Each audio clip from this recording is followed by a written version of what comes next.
একটা মানুষ কতটা ট্রান্সপারেন্ট হইতে পারে। হাসনাতকে যতই দেখতেছি আমি ততই অবাক হচ্ছি। মাশাআল্লাহ, আল্লাহ ওনাকে দীর্ঘজীবী করুক, দোয়া করি। আমাদের অন্যান্য পার্লামেন্টের যে এমপিরা আছে, মন্ত্রীরা আছে, বয়স হয়ে গেছে, বুড়া হয়ে গেছে, ওর থেকে শিখা উচিত, ওর থেকে শিখা উচিত, বুঝছেন? দেখেন ভিডিওটা। টাকা এমপিরে ঈদে 10 লাখ টাকা দেয়।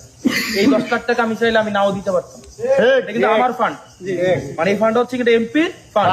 এমপি যেভাবে ইচ্ছে এটা খরচ করবে এভাবে। আমি কি করছি, আমি কালকে লিস্ট প্রকাশ করছি, আমরা এই 1000 টাকা করে 1000 মানুষকে দিছি, তাইলে হইলো 10 লাখ টাকা। আবার আমরা 560টা ফ্যামিলিতে মনে হয় আমরা আবার মানে ইচ্ছা মতো পাঠাইছি, তার মানে দিছে 10 লাখ, আমরা 15 লাখ টাকার উপরে মানুষকে দিছি এবং এটা প্রকাশও করছি। এখন আপনার যদি এই লিস্ট নিয়ে আপত্তি থাকে